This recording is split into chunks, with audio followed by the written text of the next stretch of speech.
vamos a hablar sobre los inhibidores de la bomba, que es muy interesante porque son definitivamente sobreutilizados y los recetamos fácilmente, y como el mecanismo de acción está en el nombre, a veces se nos olvida indagar un poquito más y ver cómo funcionan y ver qué hacen los inhibidores y cómo están.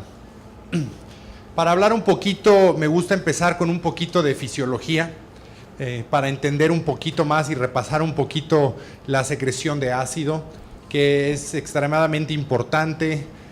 Hay de 1 a 2 litros al día en adultos, y es importante para la absorción de ciertos nutrientes como el calcio, el hierro, la vitamina B12, para digerir las proteínas, nos ayuda a controlar infecciones y también ayuda a prevenir el sobrecrecimiento bacteriano.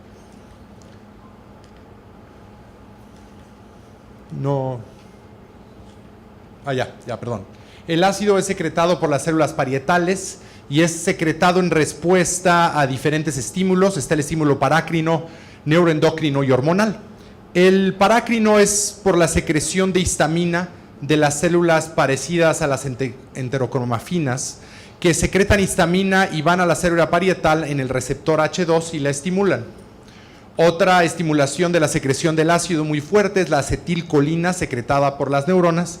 La acetilcolina va a funcionar también estimulando a la célula produciendo histamina, pero también directamente por los receptores muscarínicos estimula la célula parietal. Y por último, la gastrina, que está secretada por las células G, que están primordialmente en el antro, es la hormona más importante para la secreción de ácido. Esta hormona se estimula por la distensión gástrica, la presencia de proteínas y aminoácidos en el estómago, y esta va a actuar por los receptores de CCK2 directamente en la célula parietal. Cuando los receptores H2 se estimulan es por el AMP cíclico, y al estimularse los muscarínicos y el CCK2 incrementan la disponibilidad del calcio intracelular, creando la activación. Y aquí está lo interesante, es que la bomba de protones es esta gris que está aquí y se encuentra intracelular en tubovesículas. Esta está completamente inactivada, no está secretando nada. En el momento que el calcio y el AMP cíclico estimulan estas tubovesículas, se empiezan a fusionar creando este tipo de estructura, que entonces en este momento la bomba de protones ya se encuentra en la membrana celular para poder secretar el ácido hacia el lado extracelular. Entonces en este momento que ya se secreta el ácido y ya está esta bomba haciendo esta situación. Y esto es importante porque tiene que ver en la farmacología de los inhibidores de la bomba de protones. La inhibición del ácido, porque es un sistema de retroalimentación, se da por somatostatina. La somatostatina se produce en las células D. Cuando hay un exceso de ácido, estimula a las células D a secretar somatostatina, y la gastrina también, al elevar los niveles, inhibe el ácido al mismo para evitar que sea hipergastrinemia, secretando somatostatina, inhibiendo directamente en la célula parietal y también actuando en la célula SL para evitar la secreción de histamina.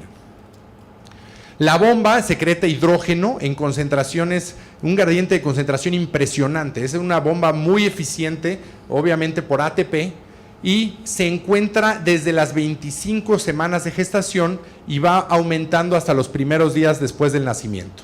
De ahí no funciona a tope sino hasta los 6 meses, donde ya a partir de los 6 meses funciona igual que en el adolescente y que en el adulto.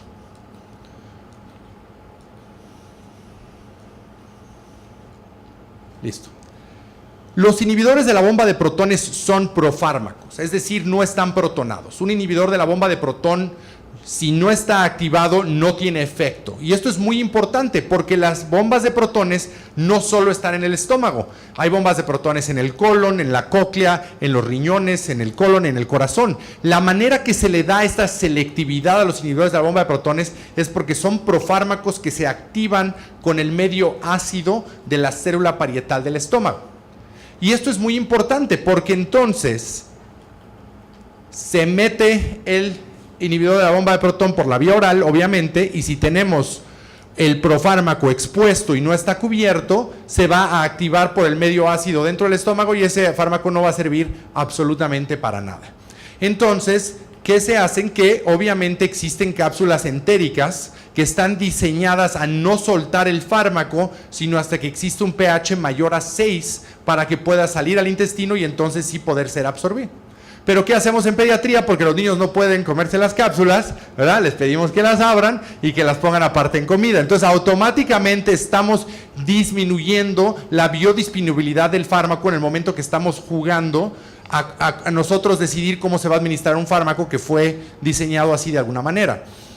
Entonces, muy importante en pediatría que tratemos de evitar esto y mejor usemos la farmacología, ya sea en disolubles o en los paquetitos o en la suspensión, que están preparados y diseñados para que exista una mejor absorción. Se absorben y llegan a la célula parietal en aproximadamente 30 minutos a 1 hora y media, depende del fármaco. La vida media del inhibidor de la bomba de protones es aproximadamente 1 hora. Entonces, ¿por qué hacemos la dosis una vez al día solamente? Porque en el momento que hay una inhibición de la bomba de protones, esa bomba de protones no vuelve a secretar protón, nunca más. Es irreversible. Y entonces el propia célula parietal tiene que construir más bombas de protones. Y esa vida media es aproximadamente de 50 horas en adultos. No sabemos en niños y en lactantes cuándo se toma otra vez. El problema viene... Entonces, la biodisponibilidad varía entre los fármacos y nosotros mismos en pediatría la hacemos bajar más. La vida media es muy similar, igual que la unión a proteínas, y el tiempo de concentración pico va a depender de la composición, ya sea cápsula de liberación o polvo o absorción. ¿Cuál es el problema?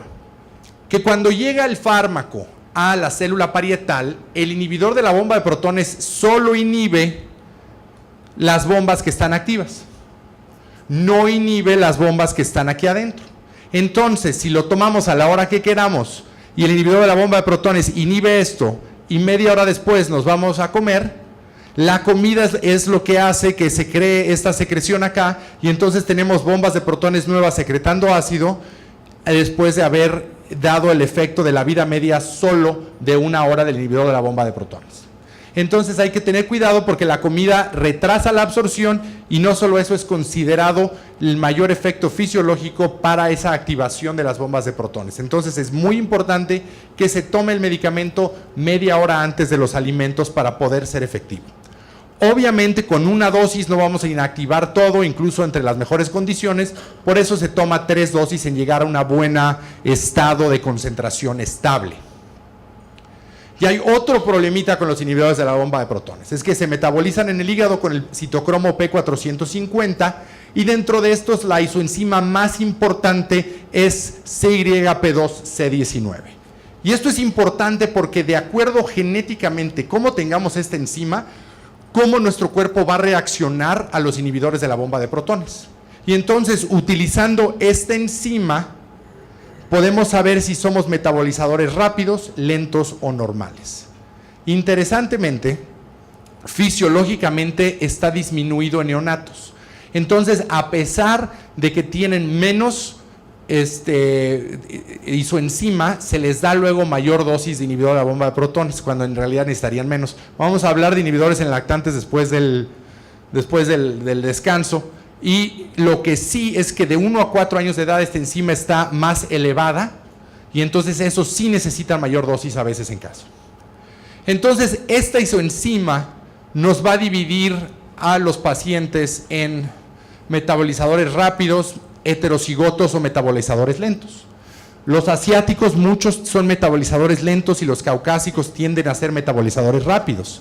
Y esto es importante porque si damos 20 miligramos de omeprazol, el metabolizador rápido no tiene efecto en el pH, el lento tiene incremento en el pH gástrico y el normal, y el lento tiene un aumento de la concentración plasmática. Y esto en pediatría se ha señalado que es dependiente de cuánto va a estar el pH abajo de 4 y el porcentaje de pH depende qué tanto lo metabolicemos. Pero tiene aplicación clínica. Cuando vemos a los pacientes que fallan inhibidor de la bomba de protones y que van a funduplicatura, vemos que los que tienen funduplicatura, es raro que un metabolizador pobre llegue a la funduplicatura. ¿Por qué? Porque la dosis es tan alta que es muy eficiente. Y es muy frecuente que un metabolizador extenso llegue a la funduplicatura. Cuando se compara con controles, lo esperado sería que igual habría de los 3 en la funduplicatura. Pero realmente vemos que hay muchos en la funduplicatura que son metabolizadores rápidos, muy poco que son metabolizadores lentos y normales de los normalitos. Y también esto tiene que ver con efectos adversos. Los pacientes que son metabolizadores pobres tienen mayor concentración en sangre, por ende, mayor cantidad de efectos adversos. Los pacientes que tuvieron más infecciones de vía superior y dolor de garganta fueron aquellos que tenían mayor concentración de inhibidor de la bomba de protones en sangre. Entonces, esto está afectando mucho clínicamente y en cuanto a la farmacodinámica. El omeprazol, pantoprazol y lansoprazol son los más afectados. El esomeprazol también, pero un poquito menos que ellos, y el rabeprazol es menos dependiente de este metabolismo, ayudando a estos pacientes a no tener esta variabilidad genética. ¿Cuáles son las indicaciones? Bueno, esofagitis erosiva, es obvio, excelentes medicamentos para esto, en los niños y en los adultos. La FDA tiene aprobado en pediatría todos los inhibidores de la bomba de protones. Pronto esperemos el dexlansoprazol.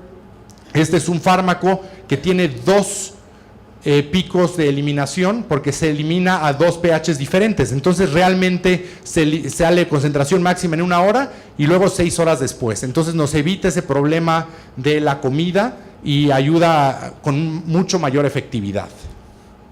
La esofagitis eosinofílica.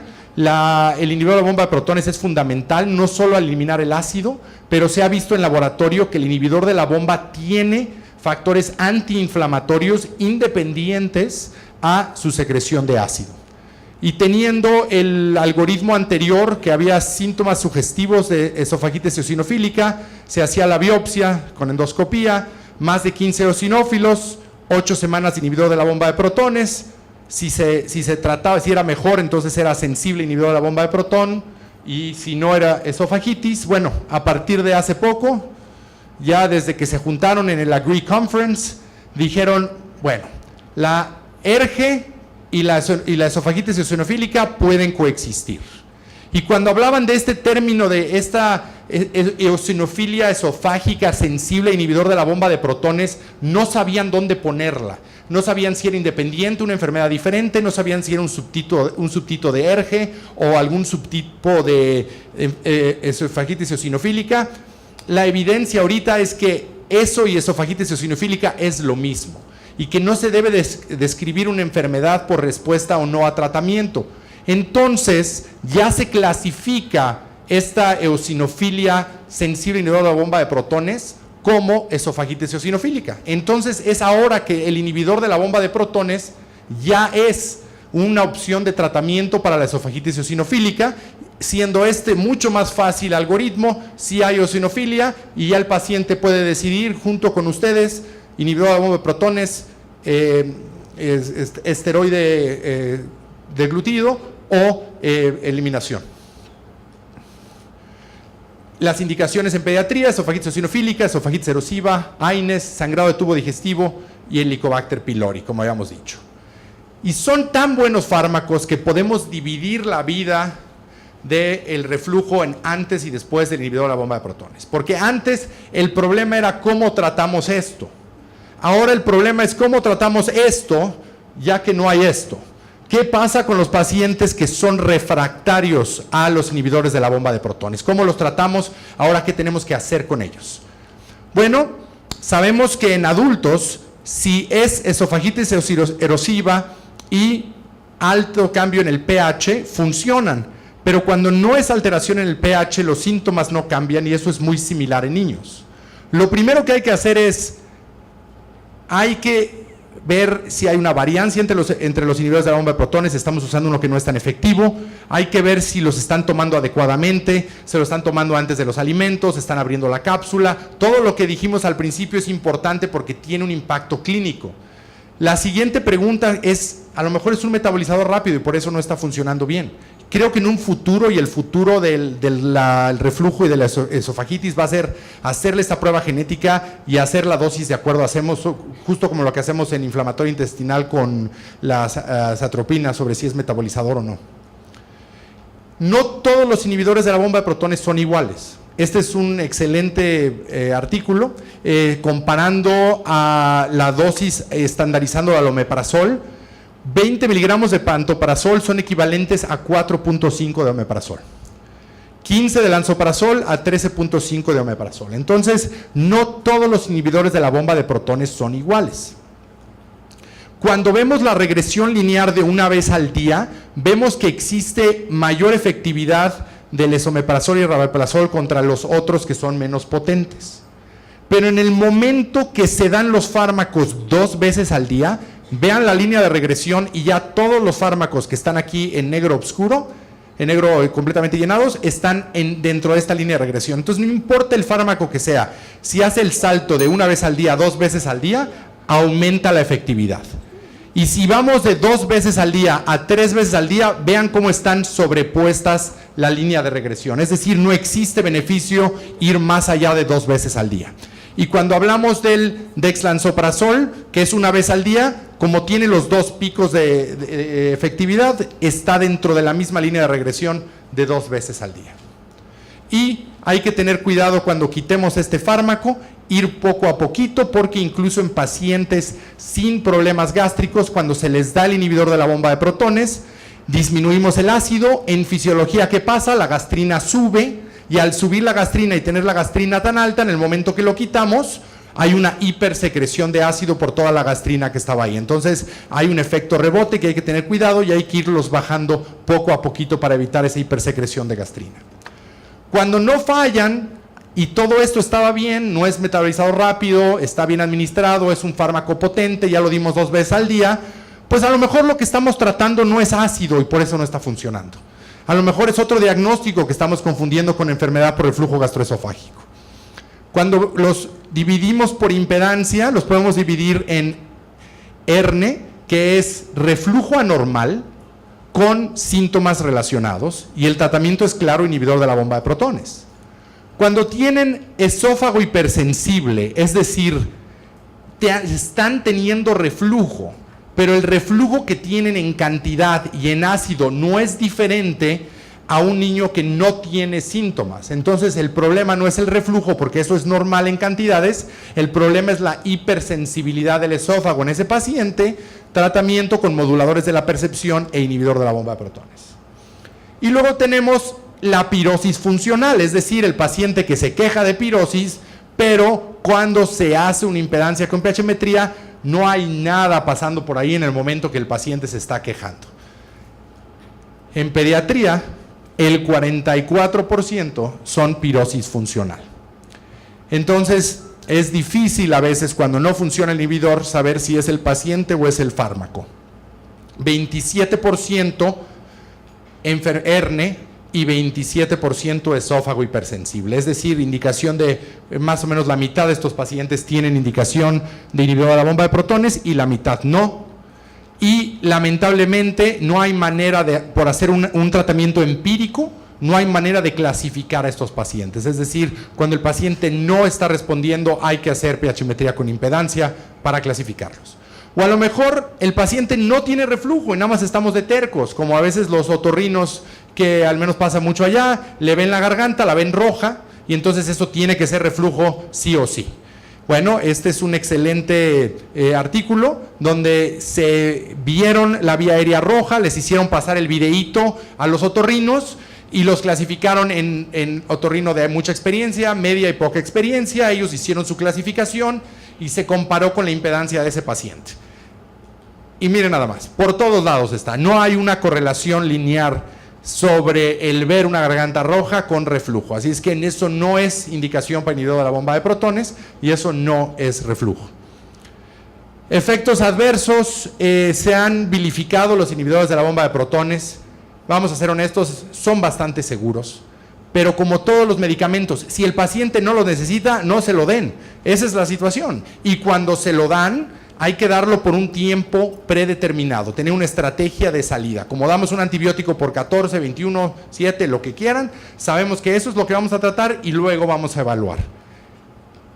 Los más comunes son cefalea, diarrea, estreñimiento y náusea, y hay cambios histológicos por una hiperplasia de las células parecidas a las enterocromafines, y también hay hiperplasia de las células parietales, y obviamente hay una elevación de gastrina. Esto simplemente se están viendo unos cambios fisiológicos, que fue lo que expliqué al principio de la presentación, de por qué estamos teniendo estos cambios. Ahora, esto no tiene, hasta ahorita que sepamos, ningún significado clínico. Entonces, en conclusión, los inhibidores de la bomba de protones en pediatría tienen buenas indicaciones en esofagitis erosiva, en el herne y en esófago hipersensible, no en la pirosis funcional. Se debe de tener planes de la duración total de tratamiento, y cuando hay que quitarlo, hay que hacerlo gradualmente.